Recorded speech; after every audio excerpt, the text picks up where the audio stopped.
Hi, I'm Reb Myron. I'm a minister through Pathways of Light, and I've been a Course in Miracles student for 40 years. I'm going through the text this year again and reading it a paragraph or two at a time, asking Jesus to clarify for me, and then I write from that clarity. And that's what I'm sharing with you today. So let's get started. We're looking at chapter 3, section 6, Judgment and the Authority Problem.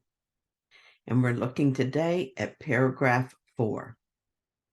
You are very fearful of everything you have perceived, but have refused to accept. You believe that because you have refused to accept it, you have lost control over it. This is why you see it in nightmares or in pleasant disguises in what seem to be your happier dreams. Nothing that you have refused to accept can be brought into awareness. It's not dangerous in itself, but you have made it seem dangerous to you. Well, I felt a little confused about this paragraph, and I asked for understanding. In the first sentence, I'm told that I'm fearful of the things I perceive but refuse to accept. So what is it that I have perceived but refuse to accept? That would be the things I project onto others. I notice a thought in my mind, but feel guilty or afraid of the thought and quickly project it. I see it or perceive it outside me, and I think I'm free of it. But now I'm nervous because outside of me, I have no control over it. So how does this work? Jesus, could you give me an example of this? And I received 3 examples. I understand better when I perceive it in a personal way, as if it was in my life. Though I don't actually have these beliefs so much anymore, I'm sure I had them in the past. The whole world I see is an example of this. A specific example would be the belief in lack. If I believe in lack, I might project this belief onto the world as financial poverty.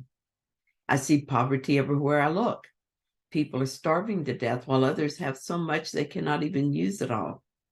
I don't know what to do about it and think because I cannot find a solution that I'm guilty. I buy some luxury and feel guilty because I could have used that money to feed some hungry child. Then I realize there's no way to fix this problem, that it is out of my control, and this makes me fearful and angry.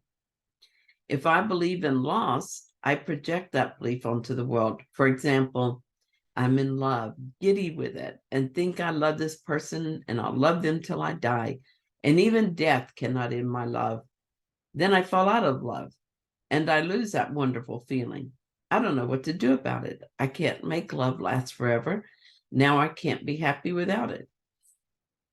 Love is out of my control, and I'm victim of its loss. I either run out to feel that loss with someone else, or I become afraid to lose it again, and so defend myself against it and never allow myself to fall in love again. If I believe in suffering and so project suffering onto the world, this could happen. I see people with cancer everywhere I look, and I'm afraid because it seems so horrible. Even if I've never have it, or even if no one I love has it, I'm afraid because it is possible. And so I live in dread.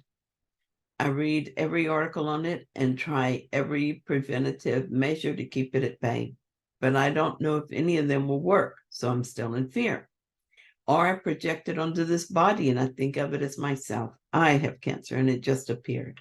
I have no control over it and can only try to defend this body from its ravages. These are possible scenarios. In each one, the thought or belief is in my mind. And then in an effort to get rid of the belief, it is thrown out or projected. It then seems to be outside, no longer in my mind, but out there. It is not me, not my fault, and I am not guilty of having that thought.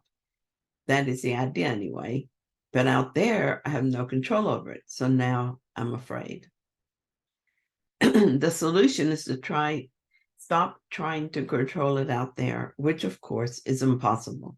As long as I perceive the idea as something outside myself, I will continue to feel victimized by it.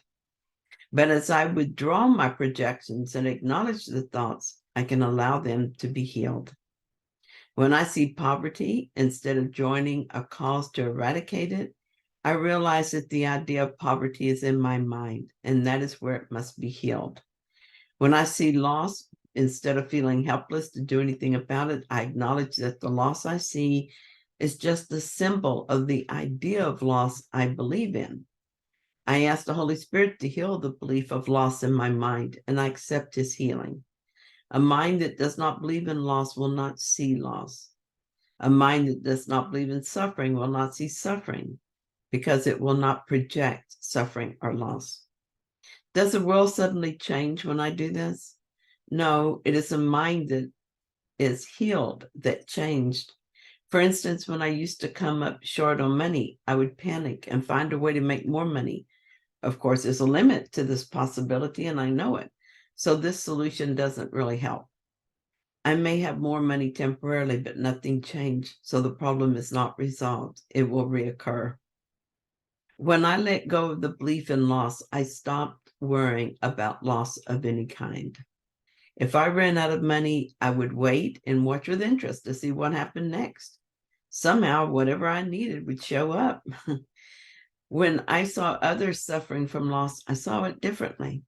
I knew that this was their ticket home. They could use it to allow the healing of their mind or not.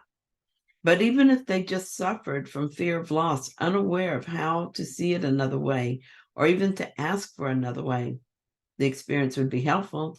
It would teach them what they don't want, just as it did me. And of course, if I can help, I will do so. And maybe this will be the lesson in love and kindness they needed more than they needed the money.